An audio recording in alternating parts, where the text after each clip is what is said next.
All right, welcome to the rebirth of the Real Dude Show Hollywood Edition with my co-host, author, ghostwriter, screenwriter Felicia Deutsch. Welcome. It's a pleasure of having you. Thank you. So excited to be on. All right. Let's kick it off for 2020. Even though we are in the midst of a pandemic, just want to let you guys know, thank you for tuning in to the Real Dude Show, the Hollywood Edition, where we just bringing on people that aspiring screenwriters, directors, producers, managers, actors, publishers, whoever. We bring you guys on to interview you, so you have a voice. So what's been going on with you?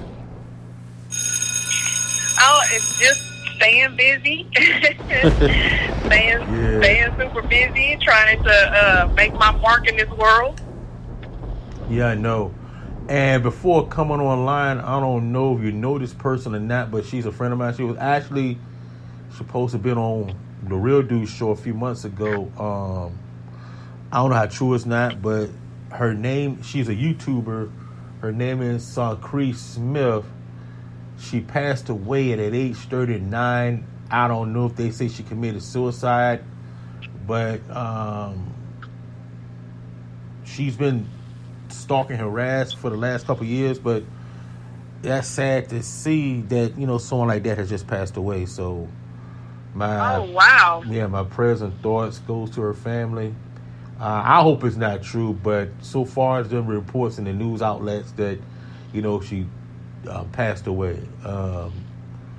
She was just on Facebook a day or so ago, just doing a post, whatever, and next thing you know, she's no longer with us. I'm like, wow. And I know she had a child and things like that. Everything was going good for her. So it goes to show you, man, that life is precious, man. You gotta, so that, wow, I found out about, that's a lot. Yeah, I found that about 30 minutes ago. Like, wow. Jeez. So, yeah. So, you never know. As you know, I lost my brother too, and I literally just got off the phone with him. That's a lot. I hate to hear that. Yeah. Wow. So, hopefully it's not true, because you know how social media get rid of somebody in a minute. That is so true. So, man, it's just sad to see, man. But anyway, let's get also some lighter news. Tonight, hopefully we have two guests. Tonight we have Miss Delbra Brown. She's supposed to be on the phone with us late in a few minutes. She's a life coach, but she also is a stage playwright, and she's trying to get her show, her television pilot up and going. So we're going to speak to her, and also we're going to speak to a screenwriter himself, also a martial artist. His name is Antoine Swift. He's one of my first students, so he's going to be on. Long time, all the way from Hawaii. So it's like 3 o'clock over there. So we're having these two people on. So anything you'd like to say before we get started? No, so I'm anxious to talk to him. Bring him on in. All right, let's get our first guest going. All right, I am now here with my first special guest. This lady is phenomenal, out of Rochester, New York. She's a life coach. She's also an awesome stage play writer. But she's also getting into the field of producing films and television shows, hopefully. Let's all welcome to the Real Dude Show Hollywood Edition, Miss Delbra Brown. Welcome. Thank you so much. Thank you guys so much for having me. All right. Absolutely. So, how you doing, Miss Brown? How's it going?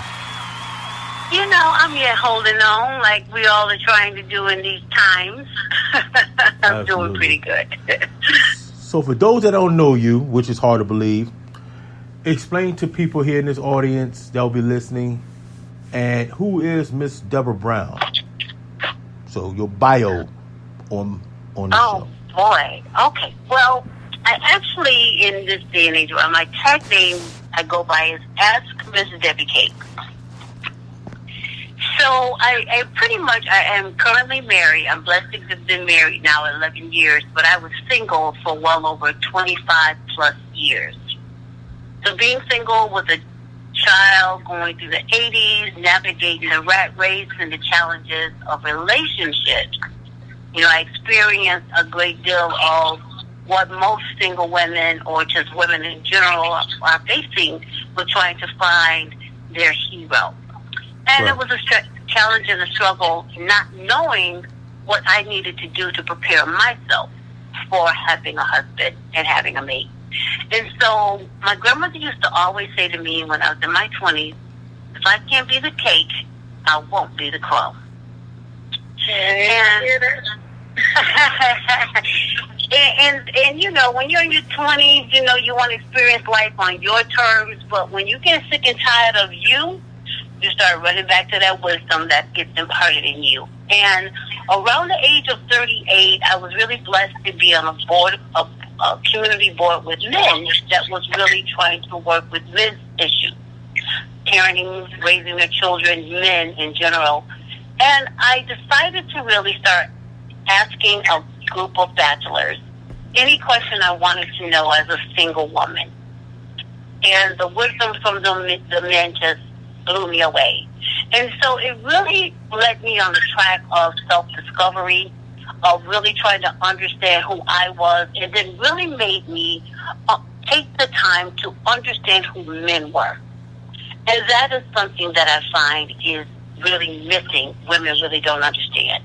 So Miss Debbie Cake, so using my grandmother's wonderful little colloquialism she tried to share, her little parable and her saying, I broke down what cake is, and I realized a healthy relationship is just like baking a great cake. Right. You got to have the right ingredients. Yep. The wrong ingredients, you have a jacked up cake. So that's really who I am. And so I started doing workshops and seminars, and the knowledge that I used to transform me was the same information I realized that could have been shared with others. So that was kind of what propelled me on the track of really wanting to impart wisdom into a generation of those of us that are looking to try to define the new norm. And people understand now that we're needing to define the new norm, but that relationship thing, people tend to still want to do it their own way. We've got to cling to a little wisdom. So that's kind of like what the foundation of the Civic Geeks is. Wow, that's powerful. That's really awesome. Thank you. So what are your when you sit down and talk to people, what do you do? Do you give them homework assignments, or do you give them this, do you give them that? What type of coaching you give to people when you sit down and talk to them? Like what coaching? So what I realized was that I needed to step into the transformation process, because over time, I really don't like the term generational curses, because anything can be changed if you have a desire to change it. So over a period of time, I started understanding we have some unhealthy habits. And Tyler Perry had the saying, Malik Yoba had the saying in the movie, Why Did I Get Married?, that a man will leave a 20, an 80, or a 20. And we all know that in relationships, people may cheat, men and women. People may look for that thing that's dangling in front of them, but the question was why. So I realized that there needed to be an understanding of self before you engage into a relationship with others. So using my grandmother's saying, this whole cake analogy, I step people through a self-discovery phase. So in the coaching process, the first thing you need to do is find who you are, and that's my cake pop tape. So I tell people a cake pop is just enough cake on the stick for one and not enough to share. So that's that period of time where you really need to understand who you are, the psychological, the behavioral, the emotional, the financial, the spiritual, whatever it is that makes you who you are, good and bad. You need to define that. Right. And I set people through the phases of using cake. Cupcake, that's your relationships with other people. Now that you've learned you got to learn people. And then cake, those who desire to be married, desire to have longer lasting relationships. Well, you got to learn your partner. And then I even use crummy situations, and that's dealing with the turmoils of life that we really need to understand how to set boundaries with those crummy things that we're dealing with. And then, of course, the side chicks, they're the crumb snatchers. Okay. I like that analogy. I'm like right these broke down, like I'm about to hit somebody with this stuff.